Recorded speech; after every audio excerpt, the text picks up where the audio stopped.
Anda pasti sering dengar kan ungkapan menyerahkan hidup. Tapi, apa sih artinya di kehidupan nyata kita? Hari ini kita akan bedah maknanya lebih dalam lewat sebuah doa sederhana yang ternyata bisa mengubah cara kita memandang segalanya. Yuk kita mulai? Nah, inspirasi kita datang dari sebuah himne karya Francis Ridley Havergal. Ini bukan cuma lirik lagu loh, ini adalah sebuah doa penyerahan diri yang total. Coba deh kita pikirkan. Hidupku, itu artinya waktu kita. Tanganku, itu semua tindakan kita. Suaraku, itu pengaruh kita dan kehendakku. Nah, ini inti dari diri kita. Jadi ini benar-benar penyerahan yang mencakup semuanya. Tapi pertanyaannya, apa yang sebetulnya terjadi di hati kita waktu kita mengucapkan kata-kata ini? Apakah ini cuma sekedar rutinitas aja, atau beneran sebuah komitmen yang radikal? Yuk, kita gali lebih dalam makna sesungguhnya. Oke, untuk bisa paham betul, kita harus mundur sedikit ke fondasi yang paling dasar. Ada sebuah kebenaran fundamental yang sering banget kita lupakan, padahal inilah kunci untuk membuka makna penyerahan yang sejati. Ini dia kebenarannya, yang mungkin agak jelek ya secara rohani. Kita ini bukan pemilik diri kita sendiri. Hidup ini itu sebuah anugerah, sebuah titipan. Coba deh renungkan sebentar. Kalau ini benar, bukankah ini seharusnya mengubah total cara kita melihat setiap detik dalam hidup kita? Konsep ini tuh akarnya dalam banget, seperti yang tertulis di 1 Korintus. Kalimat dibeli dengan harga ini bukan soal transaksi biasa ya. Ini adalah sebuah pernyataan tentang nilai. Artinya, hidup kita ini begitu berharga sampai ada harga tak ternilai yang dibayarkan untuknya. Nah, karena itu, tujuan hidup kita jadi bergeser. Dari yang tadinya melayani diri sendiri, jadi untuk memuliakan Sang Pemberi hidup. Terus gimana cara kita menghidupi kebenaran ini? Semuanya dimulai dari kesadaran.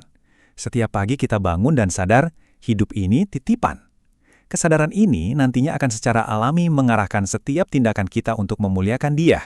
Dan puncaknya, ini mungkin yang paling sulit, adalah melepaskan genggaman kita pada ide bahwa kitalah penguasa mutlak atas hidup kita.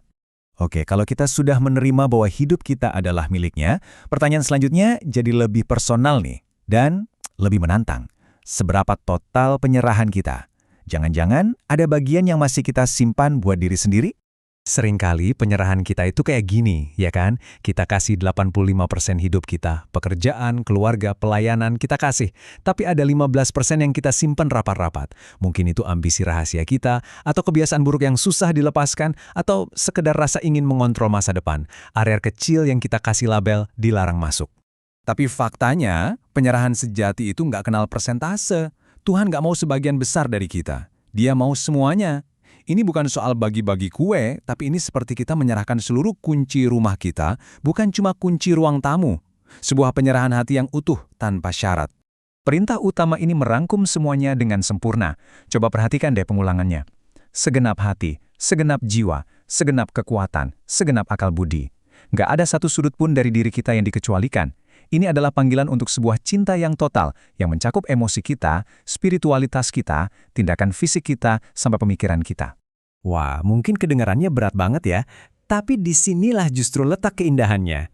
Ketika kita menyerahkan segalanya, itu artinya segalanya jadi punya makna.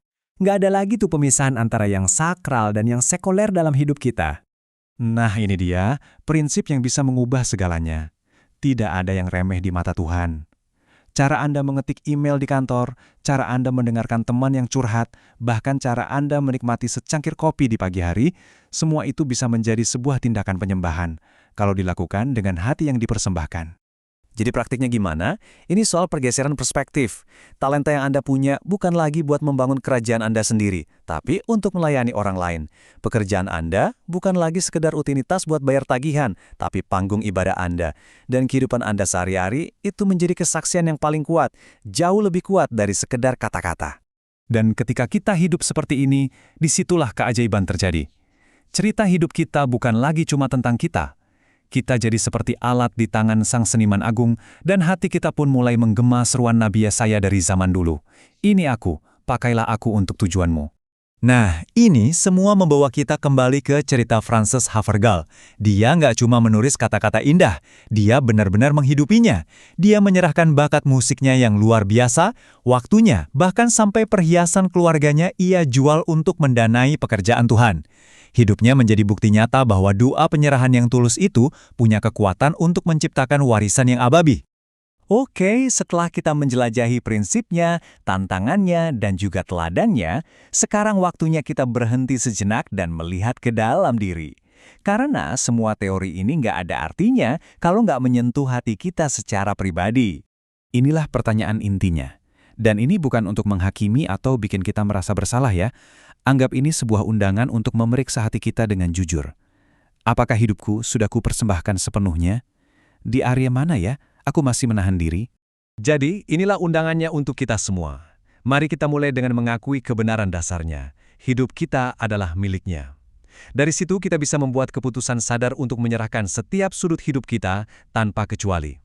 Artinya kita menggunakan setiap karunia unik yang kita punya untuk tujuannya. Dan pada akhirnya, dengan rendah hati kita bisa bilang, pakailah aku sesuai kehendakmu.